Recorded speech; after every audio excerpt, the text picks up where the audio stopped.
말씀 이사야서 58장 9절 말씀을 보겠습니다.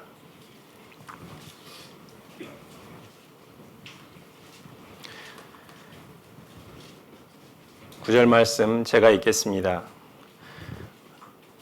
네가 부를 때에는 나 여호와가 응답하겠고 네가 부르짖을 때에는 말하기를 내가 여기 있다 하리라. 아멘. 여기까지만 읽겠습니다. 오랜만에 이 서는 자리다 보니까 늘 이게 마음이 떨리는 마음이 이게 가시질 않네요. 하나님께서 이제 오늘 이 말씀을 주셨는데 갑자기 그 생각이 났어요. 그 아이들이 어렸을 때 이렇게 마트나 이런 데 가면 이제 뭐 장난감이나 이런 게 한눈이 팔리잖아요. 그래서 막 자기 나름대로 이렇게 가다가 어느 순간에 엄마가 안 보이는 거예요. 그럼 엄마 부르잖아요. 그러면 대답하면 또 금세 잊고 막 이렇게 자기 관심 있는 것들을 한단 말이죠. 근데 또 그러다가 엄마가 또 안 보이면 엄마 부르죠. 대답이 없으면 어떻게 해요? 울든지 이제 난리가 나는 거죠. 그때 엄마가 나타나서 또 여기 있어 걱정하지 마 이러면 아무 일 없었다는 듯이 또 금세 평안해지는 모습을 봅니다.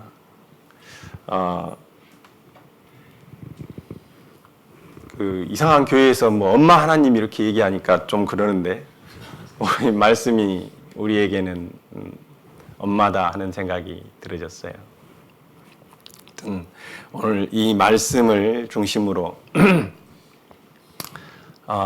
우리가 말씀을 배우기도 하고 또 가르치기도 하잖아요. 그래서 우리가 말씀을 배운다는 것, 또 그 가르침을 받는다는 것에는 어떤 의미가 있고, 또 우리가 어떤 태도로 가르치고 또 배워야 되는지, 또 우리는 말씀을 가르치는 데 있어서 어떤 책임이 있는지, 또 마찬가지로 가르침을 받는다는 것도 분명한 책임이 있다 하는 말씀들을 제가 막 살을 붙이지 않고 말씀들을 쭉 찾아보려고 합니다. 그래서 말씀을 조금 많이 찾을 수도 있습니다.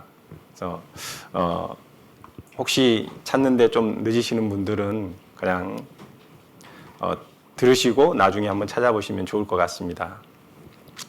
오늘 제목은 방금 읽었던 본문 그대로입니다. 내가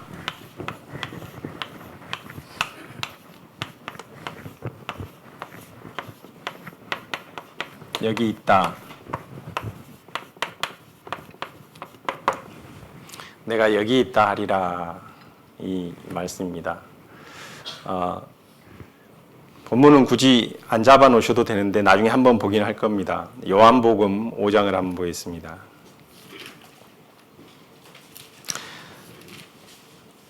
요한복음 5장 39절 말씀입니다. 우리는 왜 성경을 반복해서 이렇게 볼까요? 우리가 어떤 책들 아무리 좋은 책도 이렇게 반복해서 막 보지는 않잖아요. 39절 말씀. 너희가 성경에서 영생을 얻는 줄 생각하고 성경을 상고하거니와 이 성경이 곧 내게 대하여 증거하는 것이로다. 성경은 우리에게 영원한 생명을 얻는 그 길을 제시하고 있고 또 우리가 믿는 그 실체에 대해서 증거를 해주고 있다는 사실이죠.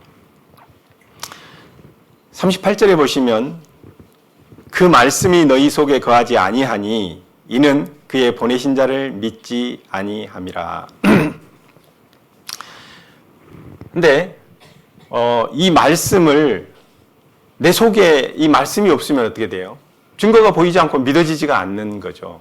그러니까 결국은 말씀이 우리 안에 거하게 하고 그 말씀이 믿어지는 것은 직접 보는 방법밖에 없다는 것이죠.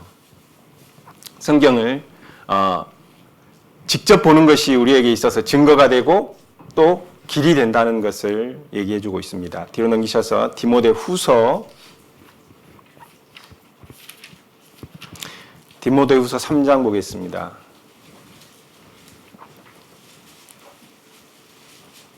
15절 말씀입니다.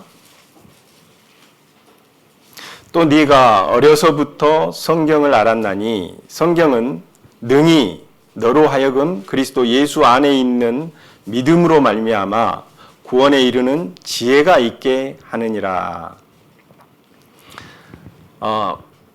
구원에 이르는 데까지, 또 우리가 뭐 구원을 여러 단계로 얘기하기도 하고 또 어느 하나의 과정으로 얘기하기도 하고 이렇게 말을 하고 있습니다. 근데 그 구원에 이르는 데까지 이르는 지혜를 우리에게 제공해 준다. 이렇게 얘기를 하고 있는 거죠. 근데 중간에 보면 이렇게 돼 있어요.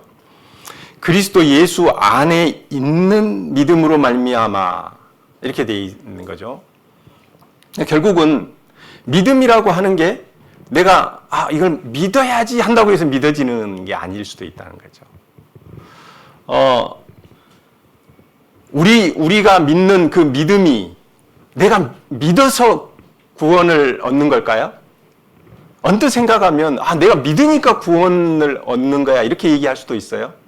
근데 그렇지 않다는 거예요. 우리 믿음이 구원을 하는 게 아니고 우리가 믿는 대상, 그 실체가 우리를 구원해 주는 것이지 내가 믿었으니까 구원을 해준다, 이게 아니라는 거죠.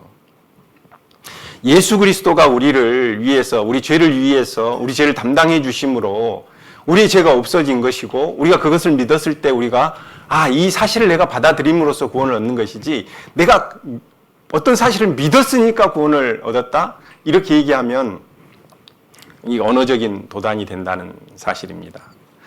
그래서 우리의 믿음은 바로 그 실체로부터 왔다. 그러니까 이 믿음이라고 하는 것이 내 것이 아니라는 거예요. 다시 한번 볼까요?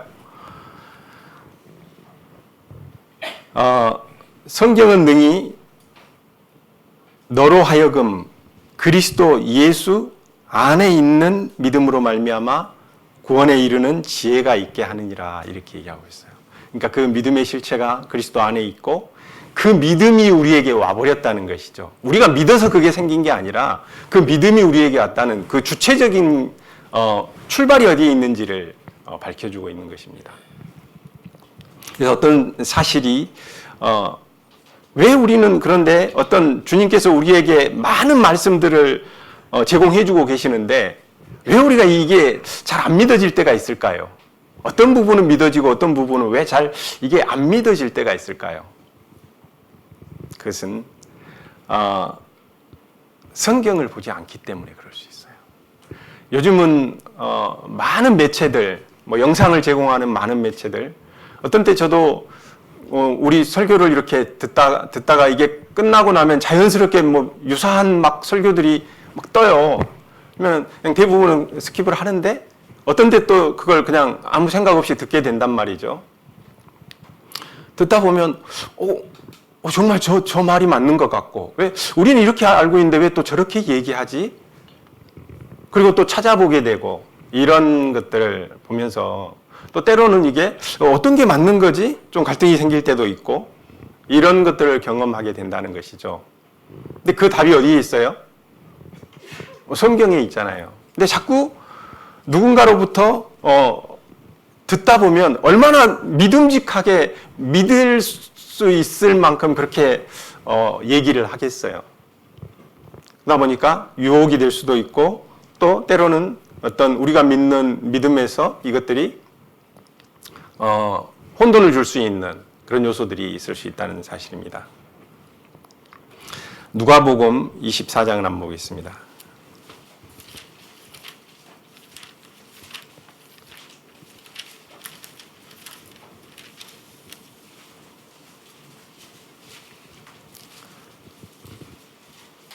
(45절) 말씀입니다.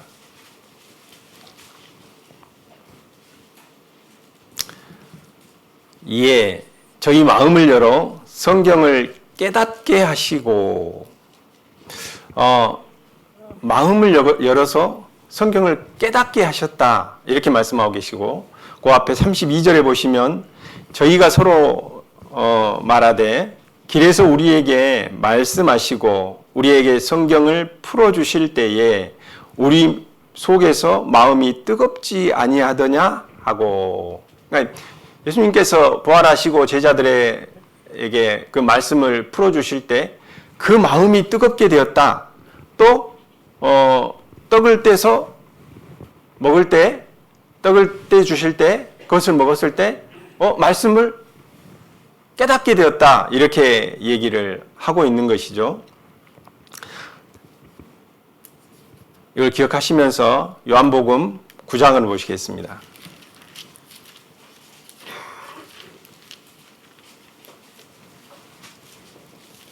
요한복음 9장 35절 보겠습니다.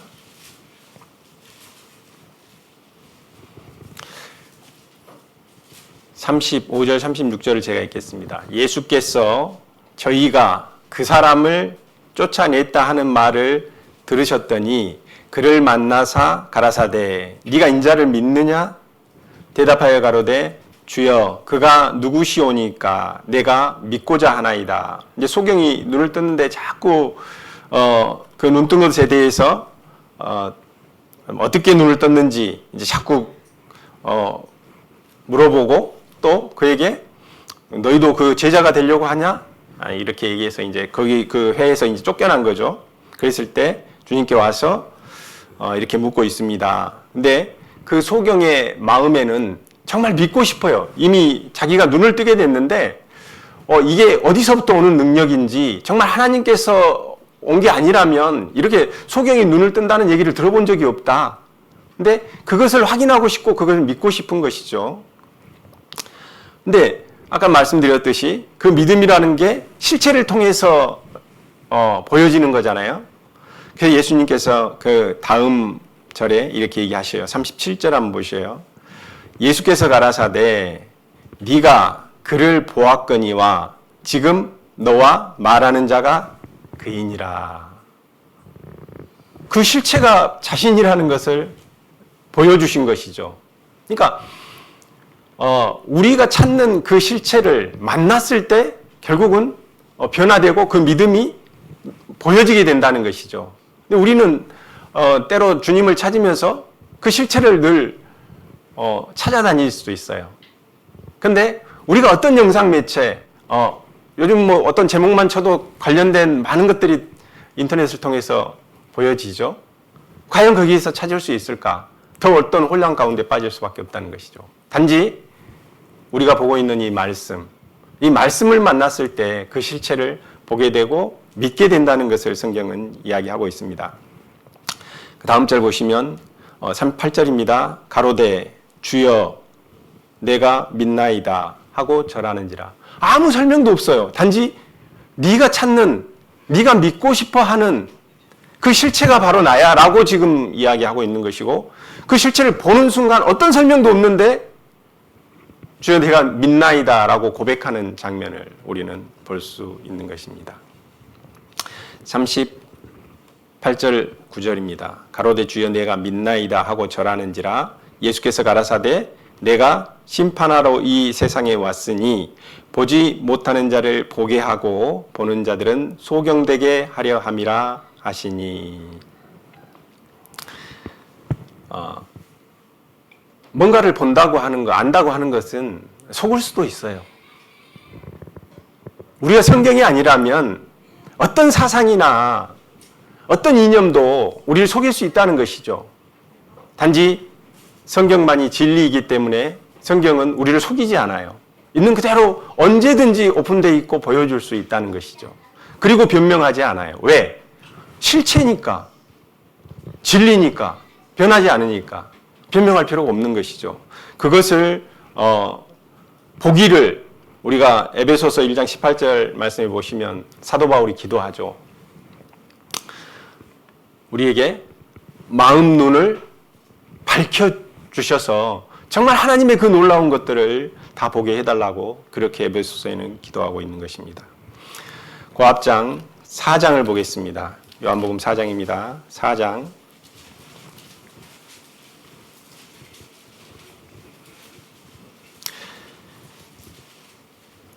4장 25절 말씀 보겠습니다. 25절. 잘 아시는 그 수가성의 우물에서 만난 여인이죠. 여자가 가로되 메시아 곧 그리스도라 하는 이가 오실 줄을 내가 아노니 그가 오시면 모든 것을 우리에게 고하시리이다. 이 여인의 마음에는 어땠어요? 그 메시아를 기다리는 마음이 있었어요. 왜? 이 세상에 소망이 없기 때문에 그 메시아를 바라고 메시아를 기다리는 그 마음이 있었다는 것이죠. 그때 예수님께서 이렇게 말씀을 하시죠. 26절 보시면 예수께서 이르시되 네게 말하는 내가 그로라 하시니라. 어떤 설명도 하지 않으셨어요. 그가 메시아를 기다리고 있었고, 그리고 주님께서는 네가 말하는 그가 나다 라고만 말씀하셨어요. 근데 그가 눈을 뜨게 된 것이죠. 그리고 나서 28절에 보시면 그냥 증거가 나타나는 거죠. 봤으니까. 28절 여자가 물동이를 버려두고 동네에 들어가서 사람들에게 이르되 나의 행한 모든 일을 내게 말한 사람을 와보라. 이는 그리스도가 아니냐 하니. 많다는 것이죠. 그리고 그 근본적인 그 목적이 해소가 됐기 때문에 물두러 갔던 것도 물동이도 던져버리고 가서 사람들에게 이야기하고 있는 것입니다. 성경을 읽는 것은 몇 독을 했다, 이게 중요한 게 아니라는 것이죠. 날마다 꾸준히 읽는 게 중요하다, 이렇게 말씀드릴 수 있습니다. 왜냐하면 우리가 말씀을 보는 이유가 뭘까요? 말씀을 왜 볼까요? 그것은 예수님을 만나기 위해서죠. 말씀이 되어 오신 분을 우리가 직접 대면하기 위해서 말씀을 보는 것이죠. 또 하나는 동시에 하나님을 알아가는 것입니다. 성경을 통해서. 우리가 하나님을 만나고 하나님을 알아가는 것은 바로 이 성경을 통해서만 가능하다는 것이죠. 생각해 보세요. 만나보지 못한 사람을 늘 설명을 들어요. 그 사람은 그 이마 한가운데 이렇게 점이 있고, 아무리 설명해도 상상이 가겠어요? 이 점이 얼마나 큰지. 죄송합니다. 또 이분의 등치가 얼마나 큰지 알 수가 없잖아요. 한 번 보면 어때요? 이분이구나. 안다는 거예요. 그러니까 보는 것이 그만큼 중요한데 우리는 늘 상상하면서 많은 말들을 들어요. 여기저기서. 그냥 상상하는 거예요. 내가 하나의 이념을 만들어가는 것이죠. 그리고 다른 이념이 오면 늘 부딪히게 된다는 것이죠. 그래서 말씀을 통해서 직접 보면 주님 반갑습니다. 제가 요즘 이런 문제가 있습니다. 또 말씀 안에서 우리에게 성령께서 생각나게 해주시고 그 길들을 열어주신다는 사실입니다. 아무리 좋은 신앙서적, 아무리 유명한 신앙서적도 우리를 완전하게 하지 못합니다. 단 이 성경만이 우리를 완전하게 이끌어 주실 수 있다는 것이죠. 우리를 완전하게 세워주실 수 있다는 사실입니다. 디모데 전서 4장을 보겠습니다. 디모데 전서 4장 13절 말씀입니다. 제가 읽겠습니다. 내가 이를 때까지 읽는 것과 권하는 것과 가르치는 것에 청렴하라. 읽는 것, 또 권하는 것, 또 가르치는 일에 청렴해라. 이 청렴이란 말은 어떤 것을 마음에다 두고 그것을 늘 생각하는 거예요. 잊어버리는 것이 아니고 늘 그래 읽어야지. 그리고 뭐 잘못되어 있는 게 있으면 권해야지. 그리고 나에게 어떤 것들을 보여주셨다면 좀 부족한 자에게 이것을 가르쳐줘야지. 이게 필요하다는 것입니다. 15절 말씀에 보시면 이 모든 일에 전심전력하여 너의 진보를 모든 사람에게 나타나게 하라. 그러니까 이것이 창념하는 것이 그냥 생각날 때 이렇게 하는 게 아니고 늘 마음속에 있기 때문에 전심전력에서 힘을 다해서 이렇게 한다는 거예요. 16절 말씀 보시면 네가 네 자신과 가르침을 삼가 이 일을 계속하라. 이것을 행함으로 네 자신과 네게 듣는 자를 구원하리라. 이렇게 말씀하고 계셔요.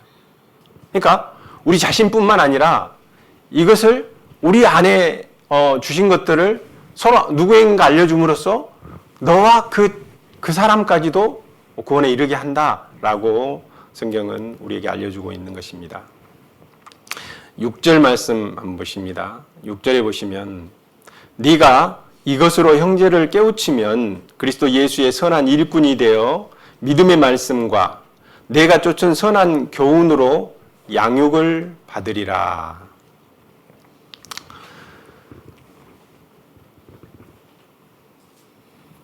양육을 받는다고 얘기하고 있어서 우리가 성경을 몇 독, 물론 중요한 의미를 갖습니다. 몇 독하고 하는 것도. 그런데 꾸준히 매일 우리가 성경을 보는 것을 통해서 자라간다는 거예요. 양육되지 않는 것, 자라가지 않는 것은 성경을 보지 않기 때문에 그래요. 외적인 모습만 이렇게 커져 있는 것은 우리가 건너듣기 때문에 그래요. 뭔가 이게 뭐랄까요? 외형적인 그냥 모양만 커져 있는 것이죠. 속에서 내면이 자라는 게 아니고 모양만 커져 있어서 뭔가 아는 것 같아. 아는 것 같은데 뭘 행해보려고 하면 안에서 이게 뒷받침이 안 되는 거예요. 이걸 들 수 있는, 그러니까 막 애들이 예를 들어서 뭘 프로그램을 보고 막 그 요즘 만화나 이런 거 보면 막 뭐 슈퍼 막 이런 거 있잖아요. 엄청나게 무거운 걸 막 한 손으로 들고 이런 걸 보면서 이 아이가 어느 순간에 내가 봤던 거하고 비슷한 뭐 피아노가 있네. 피아노 한 손으로 들던데 나도 한 손으로 막 들 것처럼 생각이 되는 거예요. 막 낑낑거리면서 이걸 들어보려고 해요. 들 수 있겠어요? 그렇지 않다는 거예요. 내면에 그걸 들 수 있는 힘이 주어졌을 때 가능하다는 것이죠. 근데 우리도 어쩌면 많은 것을 듣다 보니까 그럴 거야 라고 생각하는 부분들이 있을 수 있다는 거예요. 그런데 우리 내면을 자라게 하는 것은 성경이다. 내가 직접 본 말씀만이 내 안에 나를 자라게 하는 힘이 되고 능력이 된다. 그러나 이제 지금 함께 보려고 하는 부분은 왜 가르치는 부분이 필요하고 또 가르침을 받아야 되는 부분이 필요한가 하는 부분들을 보려고 하는 것입니다. 가르치는 부분에 대해서 한번 보도록 하겠습니다. 마태복음 11장입니다.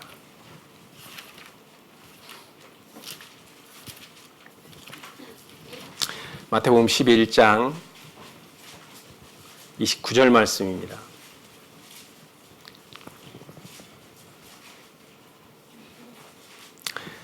(29절) 말씀. 나는 마음이 온유하고 겸손하니 나의 멍에를 메고 내게 배우라. 그러면 너희 마음이 쉼을 얻으리니. 우리가 배운다라고 하는 것은 누군가의 가르침이 있기 때문에 배우는 거잖아요. 근데 이것은 가르치는 입장에서 생각해 보면 그냥 뭐 아무거나 이렇게 내가 아는 지식을 그냥 이렇게 던질 수 있어요. 물론 그것을 통해서도 배울 수 있겠죠. 그러나 지금 주님께서 말씀하고 계시는 것은 나는 마음이 온유하고 겸손하니. 왜 이렇게 말씀하셨을까요? 이것은 내가 너희에게 가르치고자 하는 것은 그냥 어떤 지식을 전달하려고 하는 게 아니야. 내 마음에 있는 이 마음을 너희에게 주고 싶은 거야. 그래서 내 마음이 온유하고 나는 겸손하다라고 먼저 말씀해 주고 계시는 거예요. 그리고 나서 나의 멍에를 메고 배우라 이렇게 얘기하시는 거죠. 그러니까 그 배운다고 하는 것은 그냥 귀만 빌려서 이렇게 듣는 게 아니라는 것이죠. 그 무게를 같이 느껴야 된다는 거예요. 그 무게를 같이 느끼면서 배운다는 것이죠. 그래서 멍에를 메고 배우라라고 말씀하고 계시는 것이죠.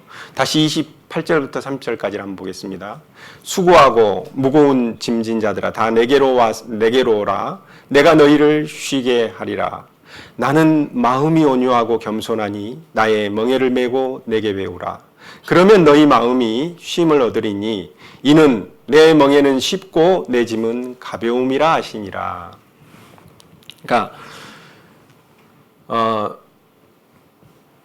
우리 주님께서는 우리에게 직접 가르치시는데 그것을 어떤 지식을 외형적으로 가르치시는 게 아니고 그 마음 안에서 그 마음을 우리에게 주고 싶고, 그런데 그것을 가볍게 받아들이는 게 아니라 우리의 그 짐들을 다 그분에게 맡겨드리고 그리고 그 멍에를 함께 지는 것이죠. 그러니까 그 무거운 짐들을 그분에게 드렸을 때 그분이 그 멍에 안에서 그 무거운 것들을 끌고 가시고 우리도 그 부담을 느끼면서 그 안에서 배우게 된다는 것이죠. 주님께서 가르침에 대한 부분을 이렇게 설명을 하고 계십니다. 요한 1서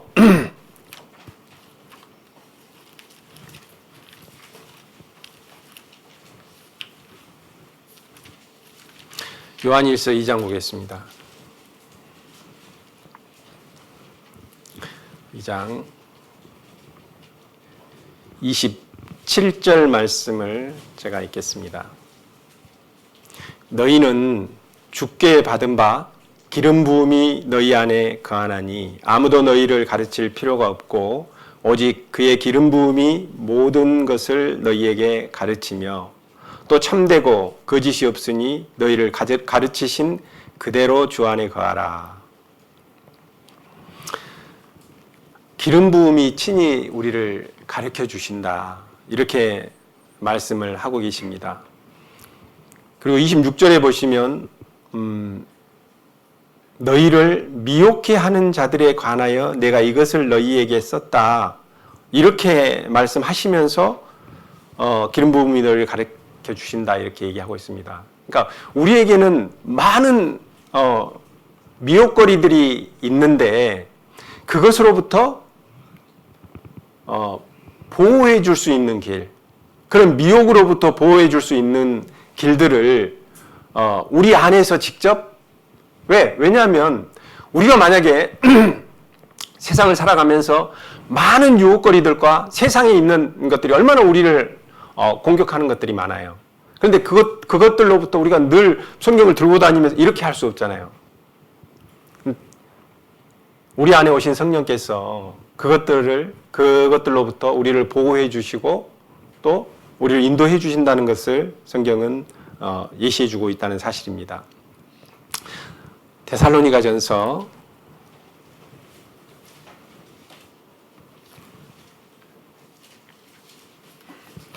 4장입니다. 데살로니가전서 4장입니다.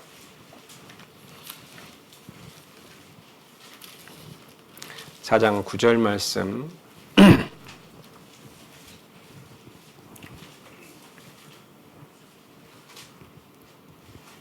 우리가 그 가르침 안에 거할 때 보호받게 되고, 이제 여기서 보시면 형제 사랑에 관하여는 너희에게 쓸 것이 없음은 너희가 친히 하나님의 가르침을 받아 서로 사랑함이라. 우리가 이 말씀을 보는 것은 하나님이 곧 말씀이다 이렇게 우리에게 알려주셨잖아요. 그렇다면 우리가 말씀을 늘 보고 이 말씀이 내 안에서 내가 행동하는 데 있어서 하나의 길잡이가 되고 그 행동의 방향이 된다면 결국은 어떻겠어요? 그 말씀이 가지고 있는 근본적인 그 어떤 이념이 내 안에 배어들고 내가 행하는 그 행함 가운데도 나타날 수밖에 없다는 것이죠. 죄송합니다.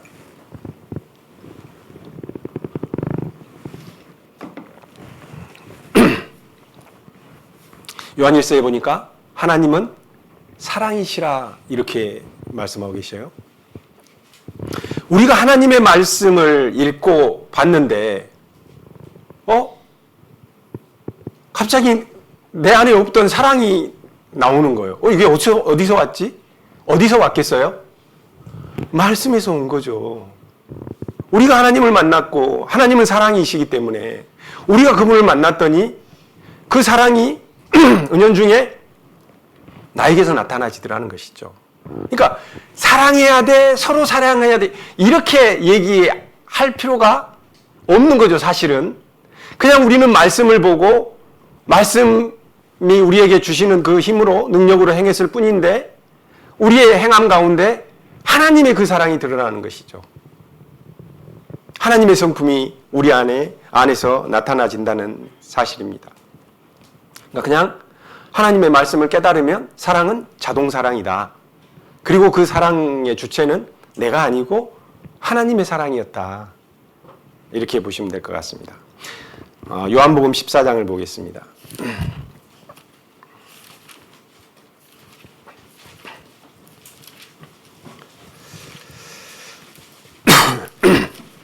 제 목이 오늘 막지가 않네요. 항상 그렇지만 목사님께서 가끔 목이 답답하셔가지고 하실 때 그 느끼시는 그 애로사항이 좀 느껴집니다. 14장 26절 말씀입니다. 26절 말씀만 제가 보겠습니다. 보혜사 곧 아버지께서 내 이름으로 보내실 성령 그가 너희에게 모든 것을 가르치시고 내가 너희에게 말한 모든 것을 생각나게 하시리라.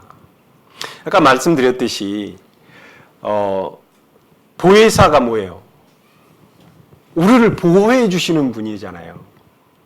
보디가드나 마찬가지예요. 우리를 보호해 주시는 분인데 성령께서 보혜사로 오셔서 우리에게 가르쳐 주시기도 하고 또 어떤 순간에 내가 생각지도 못했던 그 지혜들이 생각나게도 해주신다는 거예요. 제자들이 늘 예수님 곁에 이렇게 따라다니면서 많은 말들을 들었어요. 그런데 듣긴 듣는데 믿어지지가 않았죠. 근데 예수님께서 이제 승천하시고 성령을 보내주셔서 그들에게 성령이 임했을 때 그때 그 말씀이 이거였구나 하고 생각난다는 거예요. 우리가 늘 그냥 이렇게 보지만 어떤 순간이 되면 그 말씀들이 생각나서 우리에게 그 길들을 확연하게 보여주신다는 사실이죠. 그래서 보호자로 우리에게 가르치는 분으로 성령께서 그렇게 와 계시는 것이고 아까 말씀드린 대로 보호한다는 것은 거의 26절에 보시면 내가 아직 너희와 함께 있어서 이 말을 너희에게 하였거니와 이렇게 시작이 되는데 우리를 보호하시고 또 가르침 안에 거하게 하신다라고 이렇게 말씀하고 계시는 것입니다. 다시 데살로니가전서 4장을 보겠습니다. 죄송합니다. 로마서입니다. 로마서 12장.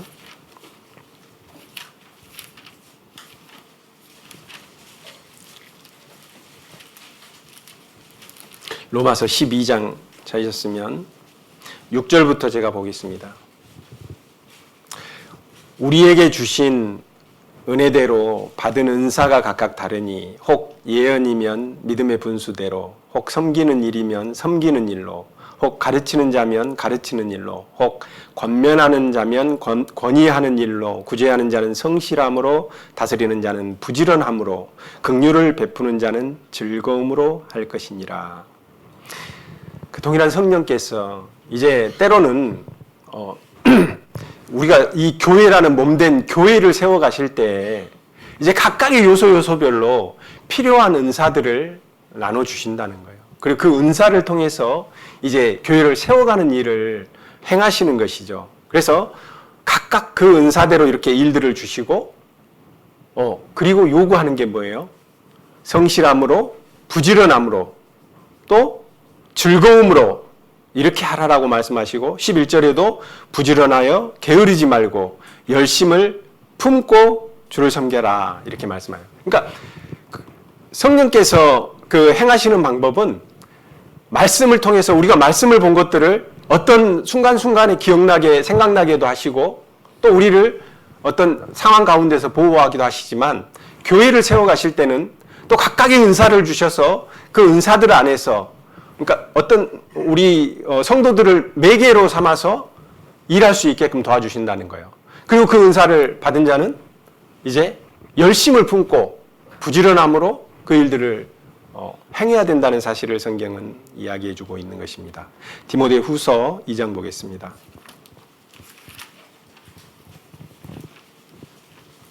디모데 후서 2장 1절로 2절까지 말씀입니다. 자, 읽겠습니다. 내 아들아, 그러므로 내가 그리스도 예수 안에 있는 은혜 속에서 강하고 또 내가 많은 증인 앞에서 내게 들은 바를 충성된 사람들에게 부탁하라. 저희가 또 다른 사람들을 가르칠 수 있으리라. 지금 디모데에게 부탁을 했죠. 디모데에게 부탁을 했는데 내가 가르쳐 준 것을 너만 알고 있지 말고 또 누구에게 가르쳐 줘라. 근데 그 누구가 누구예요? 충성된 자들에게 가르쳐 줘라. 그러면 그 충성된 자들이 또 다른 사람들에게 그것들을 부지런히 가르쳐 줄 거야 라고 얘기를 하고 있습니다. 이렇게 말씀을 성령을 통해서 가르침을 받고 한 사람들이 그 다음 절에 보시면 3절입니다. 내가 그리스도 예수의 좋은 군사로 나와 함께 고난을 받을지니 군사로 다니는 자는 자기 생활에 얽매이는 자가 하나도 없나니 이는 군사로 모집한 자를 기쁘게 하려 함이라. 이것이 이렇게 하나님의 말씀을 성령을 통해서 가르침을 받고 또 그 가르침을 충성된 자들을 통해서 또 가르침을 받아서 그러니까 한 사람이 모든 사람들을 다 이렇게 가르치는 게 아니라는 것이죠. 누군가를 통해서 또 충성된 자들을 통해서 하나님의 말씀이 가르침을 받고 전달된다는 것을 얘기하고 있는 것입니다. 골로새서 1장 보겠습니다.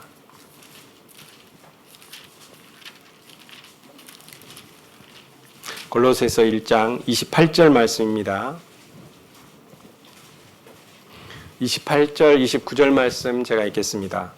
우리가 그를 전파하여 각 사람을 권하고 모든 지혜로 각 사람을 가르침은 각 사람을 그리스도 안에서 완전한 자로 세우려 함이니 이를 위하여 나도 내 속에서 능력으로 역사하시는 이의 역사를 따라 힘을 다하여 수고하노라.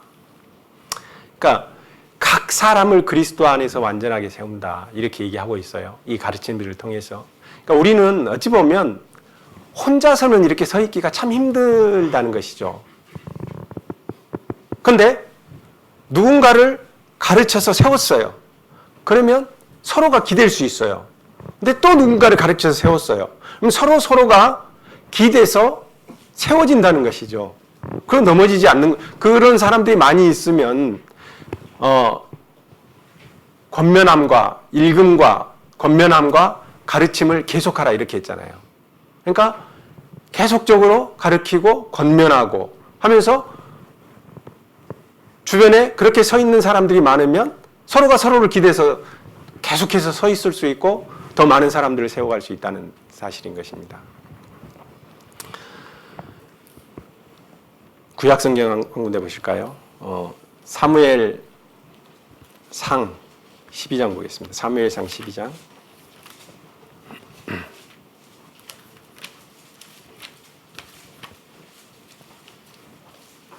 사무엘상 12장입니다. 제 성경은 424쪽입니다. 425쪽이네요. 23절 말씀 제가 읽겠습니다.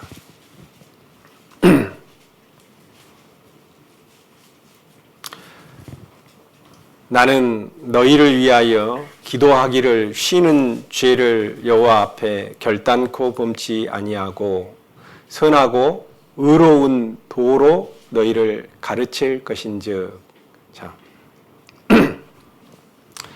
가르치는 그 가르치는 자의 마음이 선하고 의로운 도다. 선하신 분은 한 분이시죠. 하나님의 말씀을 온전히 가르치겠다 이렇게 얘기하고 있는 것이고요. 가르친다고 하는 것은 그러니까 늘 기도가 있어야 되는 것이고, 그리고 하나님의 말씀 앞에 나 자신이 먼저 보여져야 되고 비춰져야 된다는 것이죠. 그렇다면 24절은 이렇게 시작해요. 너희는 이렇게 시작합니다. 너희는 여호와께서 너희를 위하여 행하신 이 큰 일을 생각하여 오직 그를 경외하며 너희의 마음을 다하여 진실이 섬기라. 그러니까 지금 가르치는 자는 기도로 또 하나님의 그 선하심으로 가르쳐야 된다라고 얘기하고 있고, 가르침을 받는 자는 경외함으로 그 마음을 다해서 진실함으로 섬기라라고 이야기하고 있어요. 그래서 이제 자연스럽게 가르침을 받는 부분에 대해서 살펴보려고 합니다. 사도행전 17장을 보겠습니다.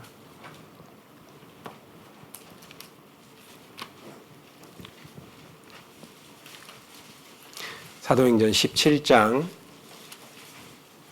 1절로 3절까지 말씀 제가 읽겠습니다.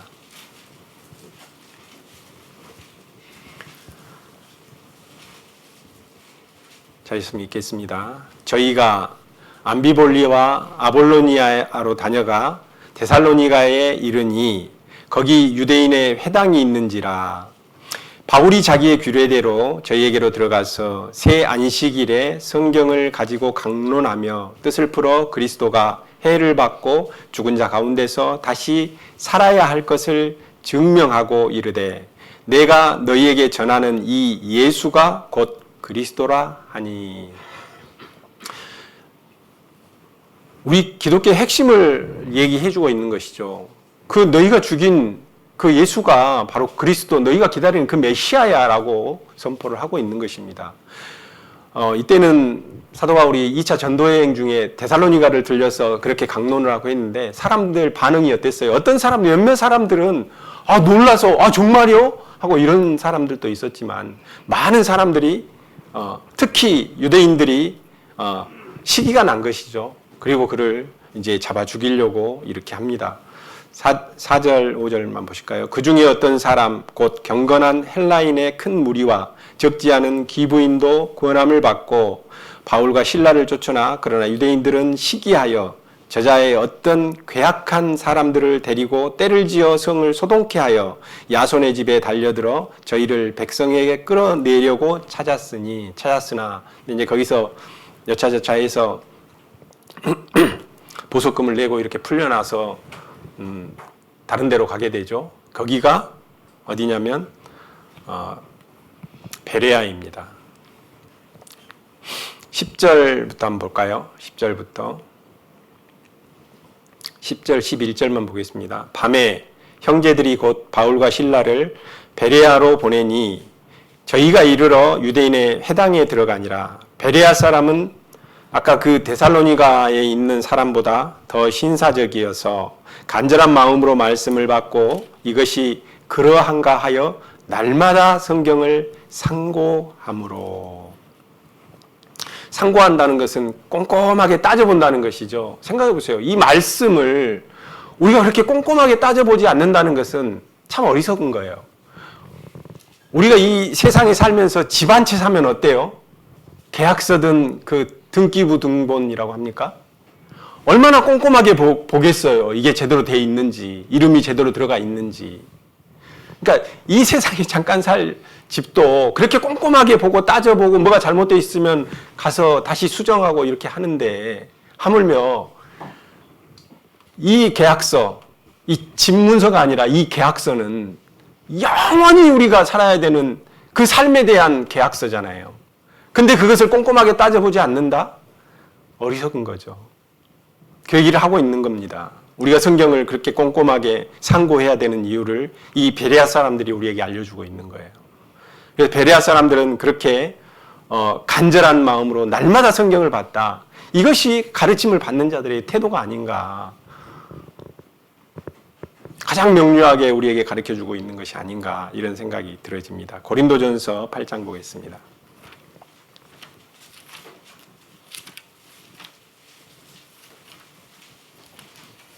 8장 1절로 3절까지 말씀 제가 읽겠습니다. 우상의 재물에 대하여는 우리가 다 지식이 있는 줄을 아나 지식은 교만하게 하며 사랑은 덕을 세우나니 만일 누구든지 무엇을 아는 줄로 생각하면 아직도 마땅히 알 것을 알지 못하는 것이요 또 누구든지 하나님을 사랑하면 이 사람은 하나님의 아는 바 되었느니라. 하나님을 사랑하는 자, 받은 자, 우리가 하나님을 안다고 하는 것. 아까 우리가 성경을 날마다 읽는 것은 하나님에 대해서 알아가는 것이라고 말씀드렸잖아요. 우리가 하나님을 얼마나 알까요? 이 광대하신 분을 우리가 얼마나 알까요, 과연? 그것을 생각해 보면 가르침을 받는 자의 태도가 어때야 되는지를 우리는 스스로 알 수 있다는 사실입니다. 내가 뭘 좀 들어서 아는 것으로 가르치는 자를 판단한다면 우리는 얼마나 어리석은 자인가 이런 생각을 하게 됩니다. 그래서 우리가 정말 하나님을 안다고 하는 것은 사실 이런 거죠. 내가 하나님을 사랑하기 때문에 더 그분을 알고 싶은 것이죠.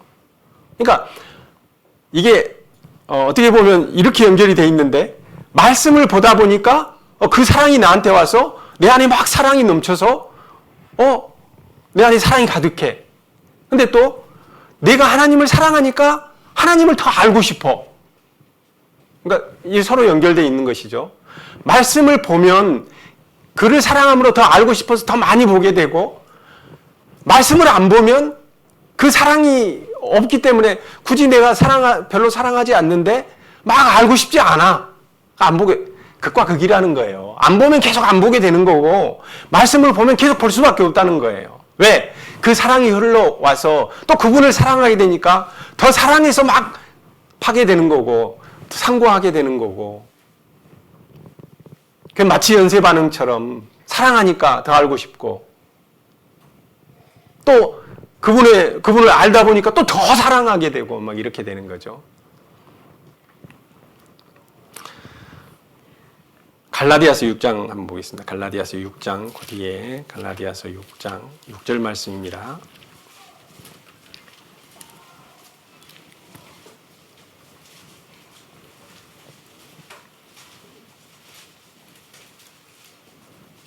육 절 말씀만 함께 드려볼까요? 자, 함께 드리겠습니다. 시작. 가르침을 받는 자는 말씀을 가르치는 자와 모든 것을 함께 하라. 이게 어떤 의미일까? 예를 들어서 물질적인 부분을 함께 하라는 것일까? 아니면은 그 마음 안에 종기 여기고 하는 그 마음을 함께 하라는 것일까? 근데 어디에도 이것을 명확하게 이렇게 해석해 주거나 그렇지는 않더라고요. 근데 그냥 있는 그대로 그냥 보면 그 가르침은 하나님께로부터 왔고 그리고 그 가르침을 나눈다는 것은 서로가 연결되어 있고 결국은 하나님께 연결되어 있기 때문에 좋다는 것은 물질이 됐든 마음이 됐든 함께 한다는 거 하는 것은 아까 예수님께서 멍에를 함께 하고 나에게 배우라 했던 것처럼 그 안에 함께 있는 것, 힘들 때는 서로 같이 힘들고 어려울 때 같이 기도하고 이게 서로 좋은 것을 나누는 또 기쁠 때 오늘 또 천수 형제님이 기쁜 소식을 전해 주셔가지고 또 함께 막 이제 올라오던데 축하해라고 이렇게 올라오던데 기쁜 일이 있을 때는 함께 기쁨을 나누고 아픈 일이 있을 때 함께 아파하고 하는 게 함께 하는 게 아닌가. 우리가 정말 순수한 말씀을 통해서 연결되어 있을 때 우리 안에 함께하는 그 기쁨이 넘치고 또 함께할 수 있는 그 마음이 되어지지 않나 하는 생각이 들어졌습니다. 예레미야서 32장을 보겠습니다.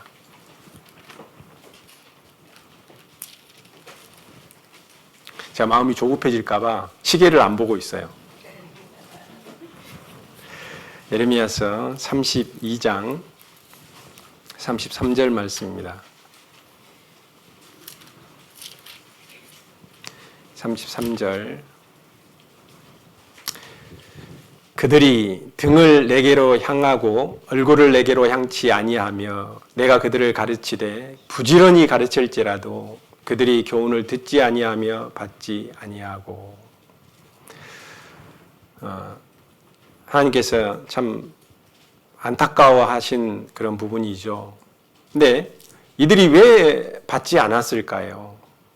그 밑에 보면 34절, 35절 있겠습니다. 내 이름으로 일컬음을 받는 집에 자기들의 가증한 물건들을 세워서 그 집을 더럽게 하며 흰놈의 아들의 골짜기에 바알의 산당을 건축하였으며 자기들의 자녀를 몰렉의 불에 지나가게 하였느니라. 그들이 이런 가증한 일을 행하여 유다로 범죄케 한 것은 나의 명한 것도 아니요 내 마음에 둔 것도 아니니라.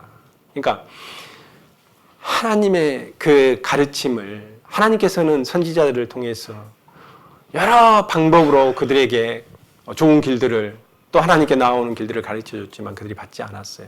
왜일까요? 그 밑에 답을 하고 있습니다.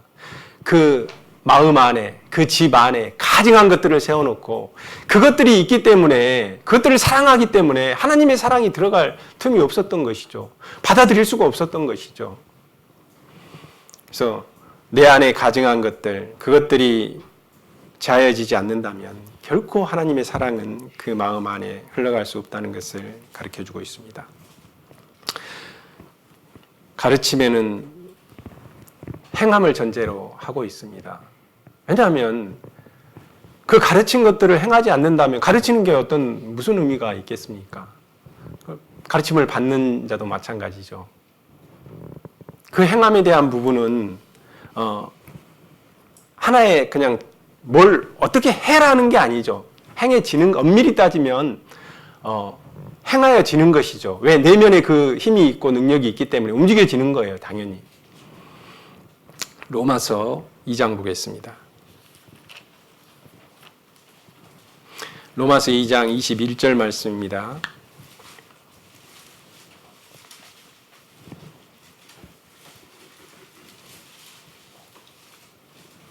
가르치는 책임에 대해서 말씀을 나누고 싶습니다.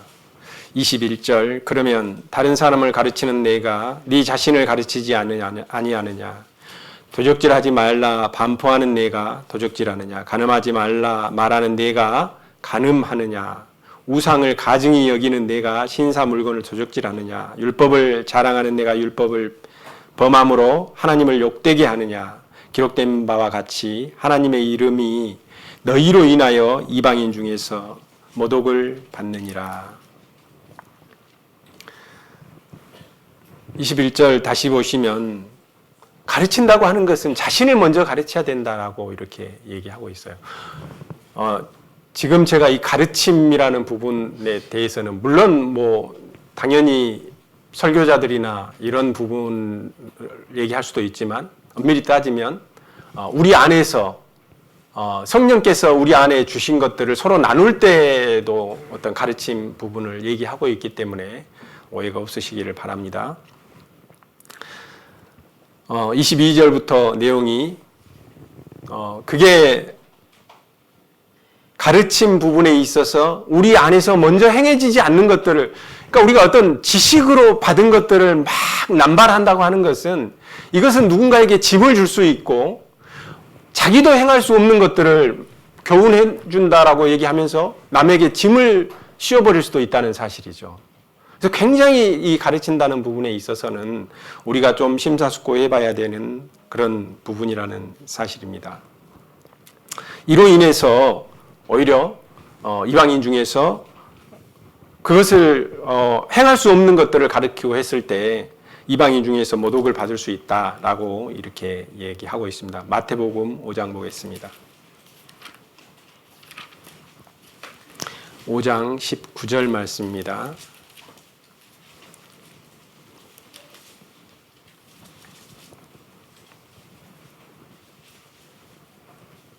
(19절) 제가 읽겠습니다. 그러므로 누구든지 이 계명 중에 지극히 작은 것 하나라도 버리고 또 그같이 사람을 가르치는 자는 천국에서 지극히 작다 일컬음을 받을 것이요 누구든지 이를 행하며 가르치는 자는 천국에서 크다 일컬음을 받을 받으리라. 5장 19절 말씀이었습니다. 우리가 가르친다고 하는 것은 자기의 어떤 것을 가르치는 게 아니죠. 하나님의 것을 가르치기 때문에 하나님의 말씀을 보면서 이것은 옳고 이것은 그르다 이렇게 얘기할 수 없다는 거예요. 이것은 필요 없고 이것만 하면 돼 라고도 말할 수 없다는 것이죠.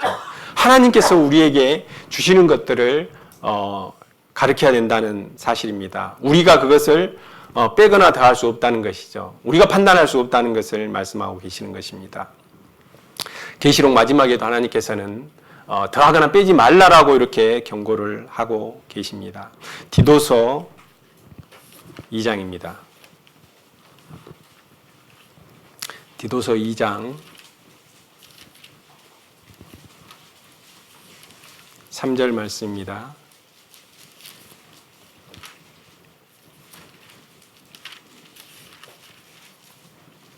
이 장 3절 말씀 읽겠습니다. 늙은 여자로는 이와 같이 행실이 거룩하며 참소치 말며 많은 술에 종이 되지 말며 선한 것을 가르치는 자들이 되고 이렇게 되어 있습니다.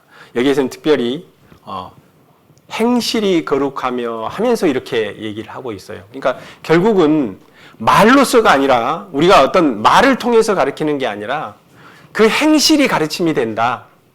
그러니까 우리가 보여주는 것은 우리가 말씀을 읽고 말씀대로 행하는 그 행함이 곧 보여지는 가르침이다. 이렇게 이야기할 수 있는 것입니다. 야고보서 3장을 보겠습니다. 뒤로 가셔서 야고보서 3장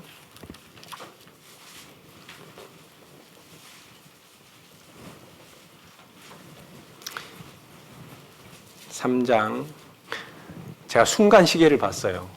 그래서 조급해졌어요. 갑자기. 3장 1절 말씀 제가 읽겠습니다. 내 형제들아 너희는 선생된 우리가 더 큰 심판을 받을 줄 알고 많이 선생되지 말라. 그 다음 절에 보면 우리가 다 실수가 많으니 만일 말에 실수가 없는 자면 곧 온전한 사람이라 능히 온몸도 굴레시우라. 때로는요 우리가 말을 하다 보면 뭔가 정말 하나님께서 우리에게 주신 것들이 있을 수 있어요.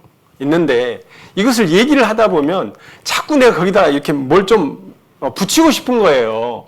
이게 이렇게 커져가지고 나중에는 이게 이제 내가 감당할 수 없는 지경까지 이르게 되는 경우들이 있단 말이죠.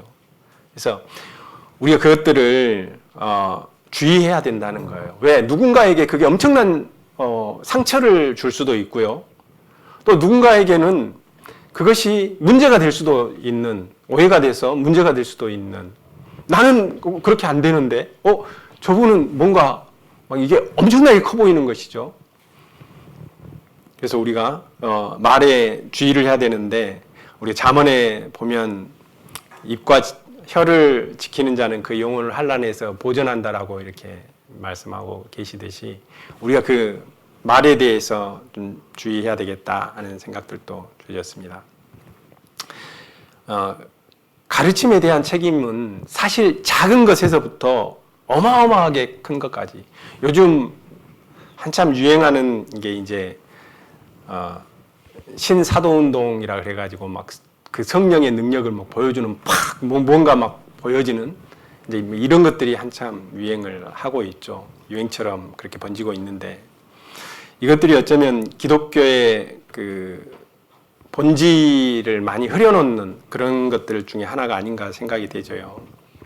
16세기에 보면 정말 암울한 시기죠. 우리 기독교에 있어서 16세기는 그 직전까지. 그러니까 이제 그때는 뭐 캐톨릭 중심이었으니까요. 어떤 일까지 벌어지냐면 면죄부를 통해서 막 그 죄에 눌린 사람들을 면죄부를 써주고 돈을 받는 그런 교회의 어떤 정말 암울한 무덤 같은 그런 썩을 대로 썩어진. 근데 신기하게도 그 썩은 것 같은 그 두엄 같은 거기에서 이게 금이 갈라지면서 새로운 것들이 거기 터져 나오죠.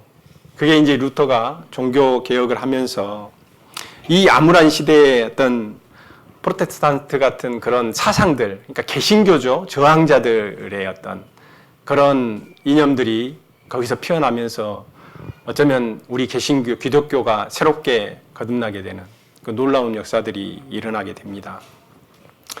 그 시대를 지나면서 이제 개혁주의 사상이 막 활발하게 이렇게 하다가 갑자기 사회가 막 급변하는 거예요. 산업혁명이 일어나고 막 이런 가운데 이 시대에 뭔가 좀 맞게 가야 돼라고 하는 사람들이 이제 성경을 다시 해석하고 싶은 거죠. 그러면서 막 자유주의 물결이 기독교 안에 일어나게 돼요. 그러니까 그것을 보다 못한 이제 사람들이 그 전까지는 복음주의가 꽃을 피우다가 갑자기 자유주의가 나타나니까 이게 뭐지? 하고 이제 다시 경계를 하게 됩니다. 그러면서 우리는 성경으로 돌아가야 돼! 해가지고 이제 근본주의가 다시 발생을 하게 되는 것이죠. 자유주의에 대항을 해서. 그러면서 이제 근본주의가 한참 진행될 때 갑자기 1차 대전이 언제입니까? 1900년대 초죠? 14년? 14년이 맞죠? 그러면서 우리가 이렇게 가만히 있으면 안 돼. 뭔가 우리가 사회를 변화를 시켜야 돼 하면서 이제 또 새로운 운동들, 에큐메니칼이라든가 우리가 교회가 하나가 돼가지고 세상에 뭔가 사회적인 책임을 져야 돼. 막 이런 것들이 일어나게 됩니다. 막 그런 과정들을 통해서 이제 그 에큐메니칼에 대한 운동의 그 주체자가 WCC잖아요.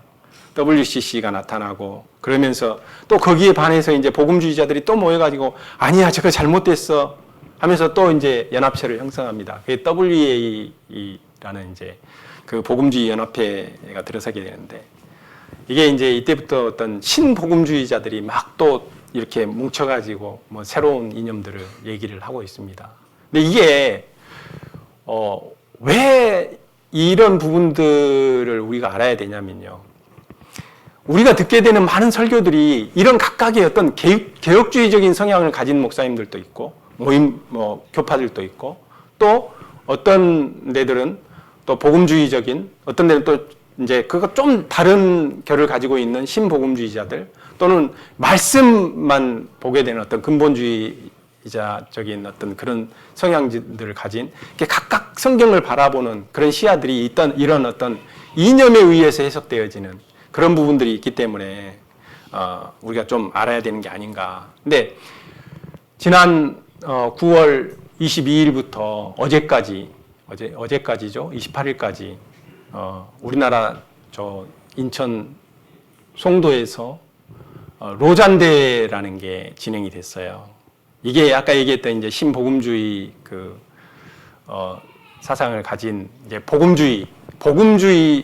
신복음주의도 그냥 복음주의라고 이렇게 얘기도 하고 이제 그렇게 연합체를 이루고 있는데 이 로잔대라는 게 1974년에 스위스 로잔에서 이제 첫 번째 대회가 열렸는데 거기 보면 그 주최자들은 결국은 WCC 이 에큐메니칼 사상을 가진 사람들의 그 어떤 분과에서 나와서 이걸 시작을 했기 때문에 그 기본적인 사상이 막 이렇게 달라지지는 않아요. 그래서 이 사람들이 이제 일주일 동안 그렇게 로잔 대회를 열었어요. 근데 1회 대회가 그 스위스 로잔에서 열리고 이제 2회가 그 필리핀 마닐라에서 1988년도에 열렸고 그리고 남아프리카에서 2010년에 이제 3회 대회가 열렸는데 이제 이번이 이게 4회거든요. 4회인데 이제 4회가 열렸는데 제가 1회 때부터 그 선언문을 이렇게 쭉 선택을 해서 언약, 약속 이렇게 해서 이제 발표를 하는데 1회 때부터를 쭉 한번 읽어봤어요. 근데 1회 때 발표된 것은 이게 이제 아무래도 복음주의 성향을 가지고 있기 때문에 막 성경에서 엄청나게 벗어나서 막 이렇게 얘기하고 있지는 않아요. 근데 조금씩 뭔가 사회적인 변화들을 반영해서 이게 바뀌더라고요. 이제 그때 이슈화 되는 것들을 이제 뭔가 섞이면서 이게 희석되는 그런 것들을 많이 보게 됐고요. 이번 대회 이렇게 특징이 뭐였냐면, 이번 대회에 그 참석한 복음주의 뭐 지구촌교회, 뭐 선한목자교회 이런 모임들에서 이렇게 주최도 하고 뭐 조직위원장도 하고 이렇게 돼 있더라고요. 찾아보시면 금방 알 수 있어요. 근데 문제는 뭐냐면 여기에 초대된 사람들이 그 WCC 사람들이라든가 또 우리나라 이제 한국연합회도 있잖아요. 뭐 KNCC 이렇게 해가지고 거기에 있는 사람들이라든가 뭐 하여튼 별별 사람들이 다 와요. 초대가 돼요. 선언문은 그럴싸하게 있지만 실제로 진행되는 것은 무슨 뭐 동성애자도 있고 막 하여튼 좀 안타깝더라고요. 근데 이제 이 내용을 이렇게 보니까 요번에 4차에서 보고된 내용에는 그런 동성애에 대한 희한한 논리도 거기에 있어요. 왜냐하면 그 사람들이 물론 동성애자가 동성끼리 결혼을 하고 이런 거 잘못됐다라고 얘기를 하면서 그러나 하나님을 믿는 사람도 그런 유혹에 휩쓸릴 수 있다. 근데 우리가 그 사람들을 이해하지 못했던 것을 회개한다. 뭐 이런 식으로 이렇게 돼 있어요. 그래서 제가 그런 논리들은 다 빼고 마지막에 이렇게 마칩니다. 마지막에 마치면서 어떻게 마치냐면 선언문 마지막 줄입니다. 오 하나님 우리를 도우소서 성부와 성자와 성령의 이름으로 기도합니다. 맞나요? 이렇게 끝맺어져 있어요. 우리 성경은 뭐라고 얘기하고 있어요? 예수 그리스도 이름으로 기도합니다. 우리의 모든 기도는 예수 그리스도를 통해서 하나님께 드려지는 기도인데 그것을 성부와 성자와 성령으로 기도한다? 누구에게 기도하는 걸까요? 신기하죠? 이렇게 하고 다들 박수치고 거기에 복음주의 교회라고 하는 게 거기에 휩쓸려서 가고 있다는 안타까운 현실인 것이죠. 예레미야 35장 보겠습니다. 예레미야 35장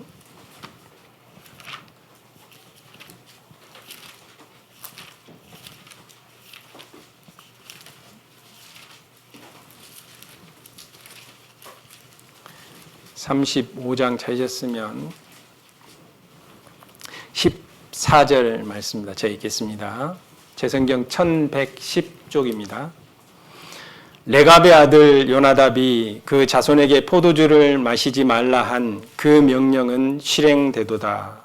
그들은 그 선조의 명령을 순종하여 오늘까지 마시지 아니하거늘 내가 너희에게 말하고 부지런히 말하여도 너희는 나를 듣지 아니하도다. 이렇게 돼 있는데 이제 레갑 족속이 등장합니다. 레갑 족속은 모세의 장인이 겐 족속인데 겐 족속의 그 일파라고 이렇게 알려져 있습니다. 1절부터 보면 35장 1절부터 보면 이제 뭐 내용이 좀 길어서 제가 말로만 설명하겠습니다. 하나님께서 레갑 족속을 시험하게 해요. 그들을 데려다가 포도주를 마시게 하는 거죠. 근데 그들이 결단코 마시지 않습니다. 8절부터만 한번 볼까요? 우리가 레갑의 아들 우리 선조 요나답의 우리에게 명한 모든 말을 순종하여 우리와 우리 아내와 자녀가 평생의 포도주를 마시지 아니하며 거처할 집도 짓지 아니하며 포도원이나 밭이나 종자도 두지 아니하고 장막에 거처하여 우리 선조 요나답의 우리에게 명한 대로 다 준행하였노라. 아니 이방인도 그 조상이 너네 포도주 먹지 말고 집도 짓지 마. 너희는 그런 이 세상의 나그네처럼 그렇게 살아. 이렇게 얘기하니까 평생에 그렇게 살아요.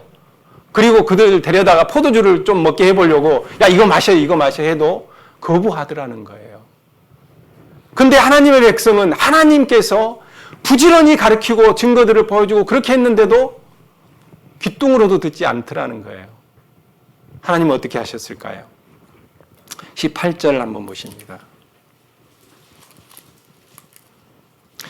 15절 먼저 볼까요? 나도 내 종 모든 선지자를 너희에게 보내고 부지런히 보내며 이르기를 너희는 이제 각기 악한 길에서 돌이켜 행위를 고치고 다른 신을 쫓아 그를 섬기지 말라. 그리하면 너희가 너희와 너희 선조에게 준 이 땅에 거하리라 하여도 너희가 귀를 기울이지 아니하며 나를 듣지 아니하였느니라. 그 좋은 것들을 제시했어도 듣지 않았다는 사실이죠. 그래서 그 복이 어디로 가요? 18절 한번 보겠습니다. 예레미야가 레갑 족속에게 이르되 만군의 여호와 이스라엘의 하나님이 이같이 말씀하시기를 너희가 너희 선조 요나답의 명령을 준종하여 그 모든 훈계를 지키며 그가 너희에게 명한 것을 행하였도다. 그러므로 나 만군의 여호와 이스라엘의 하나님이 이같이 말하노라. 레갑의 아들 요나답에게서 내 앞에 설 사람이 영영이 끊이지 아니하리라. 그들에게 복을 주셨어요.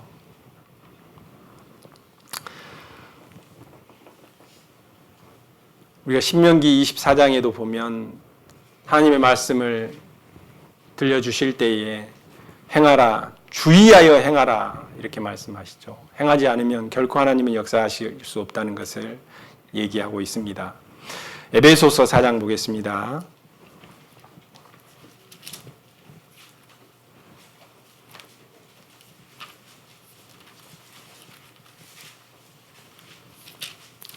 에베소서 4장 20절부터 보겠습니다.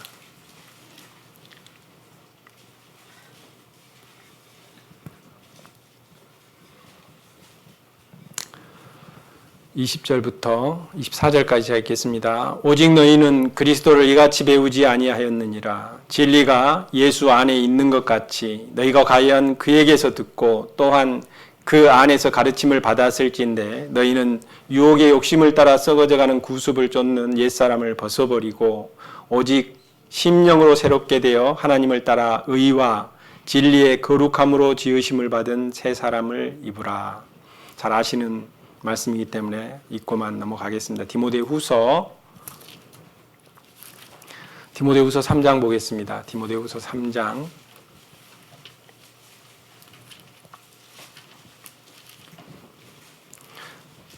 6절로 7절까지 말씀입니다. 저희 중에 남의 집에 가만히 들어가 어리석은 여자를 유인하는 자들이 있으니 그 여자는 죄를 중히 지고 여러 가지 욕심에 끌림 받아 항상 배우나 마침내 진리의 지식에 이를 수 없느니라. 그 앞에서 보면 말세에 나타나는 여러 가지 특징들을 이야기하고 이 말씀을 하고 계시는 것입니다. 결국은 그 욕심에 끌리면 진리에 이를 수 없다. 그리고 자라갈 수 없다 하는 것들을 얘기해 주고 있습니다. 14절부터 보시면 14절, 15절입니다.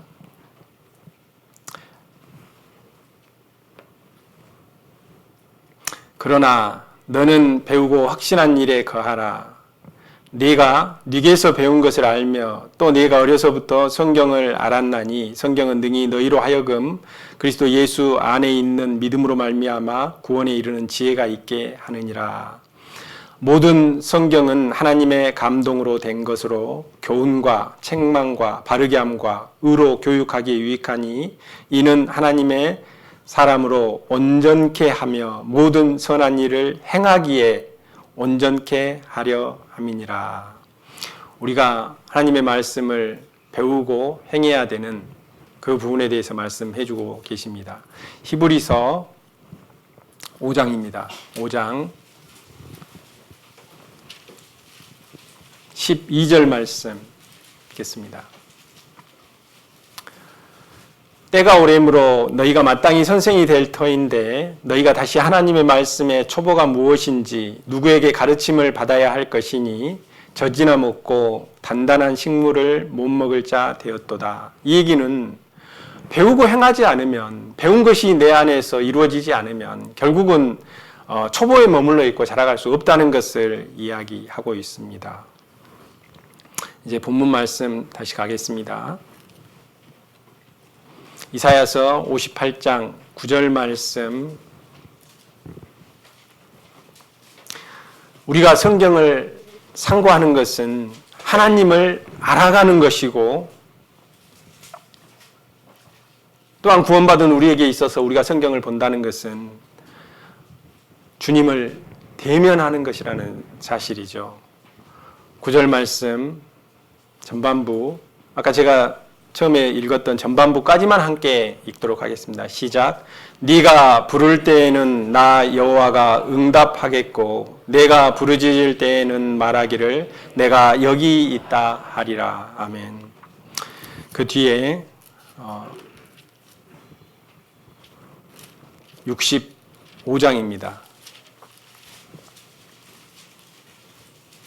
성경에는 하나님을 대면했던, 구약 성경에 대면했던 사람들이 있습니다. 모세가 하나님을 대면했고, 야곱도 하나님의 천사와 씨름을 했죠. 그들은 변화되었고, 또 하나님의 사람으로서의 그 삶들을, 또 하나님께서 주신 것들을 누리며 하나님께서 또 행하라 하신 것들을 다 준행해서 하나님께서 그들을 하나님의 사람으로 이렇게 이끌어 가시는 것을 우리가 볼 수 있습니다. 우리에게도 마찬가지로 우리가 하나님의 보좌 앞에 나아갈 수 있는 근거는 우리가 하나님의 자녀가 됐다는 사실이고, 또 우리가 그를 대면할 수 있는 것은, 우리가 담대하게 그분 앞에 나아갈 수 있는 것은 바로 말씀 앞에 나오는 것이고, 말씀을 통해서 그분을 대면하고 있다는 사실입니다. 65장입니다. 제였으면 1절 말씀만 함께 드려보겠습니다. 시작. 나는 나를 구하지 아니하던 자에게 물음을 받았으며 나를 찾지 아니하던 자에게 찾아냄이 되었으며 내 이름을 부르지 아니하던 나라에 내가 여기 있노라 하였노라. 로마서 10장에서도 보시면 그들을 시기나게 한다고 했잖아요. 그래서 우리는 어쩌면 정말 은혜로 거저 이 놀라운 하나님을 대면하게 되고 만나게 되고 그의 자녀가 되고 그의 복 안에서 그 복들을 누리면서 살아갑니다. 근데 그 근간이 어디에 있다고요? 바로 이 성경에 있다는 것입니다. 근데 우리가 이 성경을 날마다 보지 않는다면 우리는 하나님을 만날 수도 없고, 그저 귀로 상상하면서 이렇게 들어야 된다면 결코 우리는 성장하지 않습니다. 그냥 우리 내면은 거기에 머물러 있을 수밖에 없다는 사실입니다. 그래서 우리가 내면이 자라가고 우리가 하나님을 만나고 하는 것들은 바로 이 성경을 통해서, 우리가 가지고 있는 이 성경 안에서 그분을 만날 수 있고 우리는 자라갈 수 있고 우리는 변화되어질 수 있다는 사실들입니다. 그래서 날마다 이 성경을 통해서 우리 주님을 만나는 놀라운 은혜가 우리 안에 있기를 기도합니다. 함께 기도하겠습니다.